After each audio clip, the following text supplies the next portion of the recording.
ऐतिहासिक दृष्टि। प्राचीन भारतीयों पर यह आरोप लगाया गया है कि उनमें ऐतिहासिक दृष्टि का अभाव था। यह तो स्पष्ट है कि उन्होंने वैसा इतिहास नहीं लिखा जैसा आजकल लिखा जाता है, और न ही वैसा लिखा जैसा यूनानियों ने लिखा है। फिर भी हमें पुराणों में एक प्रकार का इतिहास अवश्य मिलता है।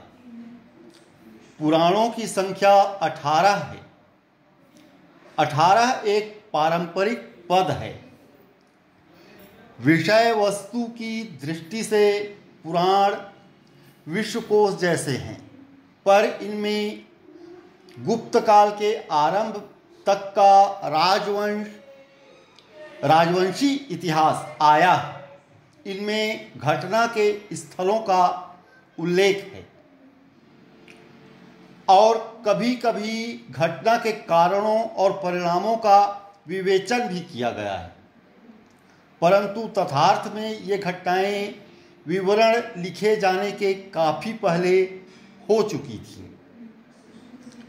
इन पुराणों के लेखक परिवर्तन की धारणा से अनभिज्ञ नहीं थे, जो इतिहास का सार तत्व होती है। प्रश्न यह है कि परिवर्तन की धारणा इतिहास निर्माण को कैसे प्रभावित करती है।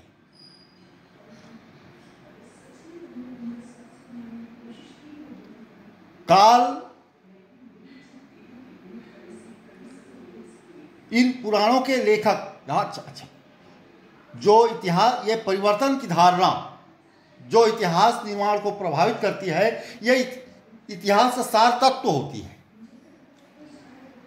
काल जो इतिहास का मेरुदंड है, उसका महत्व पुराणों में वर्णित चारों युग सत, त्रेता, द्वापर और कली में बताए गए हैं। कई प्रकार के संवत जिनके निर्देश के साथ घटनाएं अभिलिखित होती थी, प्राचीन भारत में ही शुरू हुए। विक्रम संवत का आरंभ 57 ईसा पूर्व में हुआ। शक संवत का 78 ईस्वी में और गुप्त संवत का 319 ईस्वी में उत्कीर्ण अभिलेखों में घटनाओं का उल्लेख काल और स्थान के संदर्भ के साथ किया गया है। 3री सदी ईसा पूर्व के दौरान अशोक के शिलालेखों में काफी ऐतिहासिक दृष्टि लक्षित होती है। अशोक ने 37 वर्ष राज्य किया। उनके शिलालेखों में उनके राज्याभिषेक के वर्ष से 8वें और 21वें वर्ष तक की घटनाएं वर्णित हैं। अभी तक उनके जो शिलालेख मिले हैं, उनसे उनके केवल 9 अभिषेक वर्षों की घटनाओं का पता चलता है।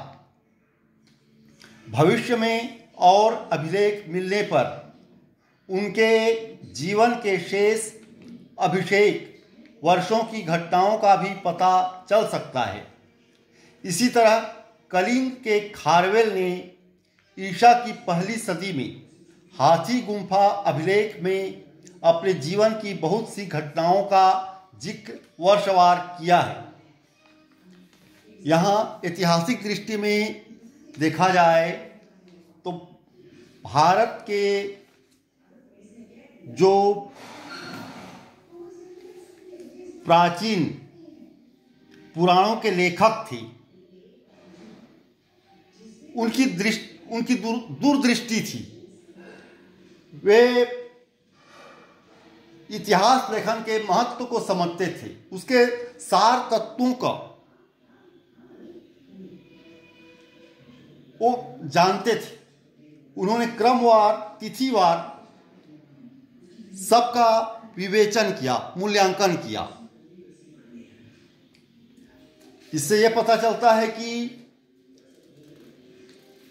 भारत आदि काल से इतिहास लेखन के रूप में भले ही यह सिलसिलेवार न रहा हो, लेकिन किसी न किसी रूप में इतिहास लेखन के प्रति भारतीय जागरूक रहे हैं। धन्यवाद।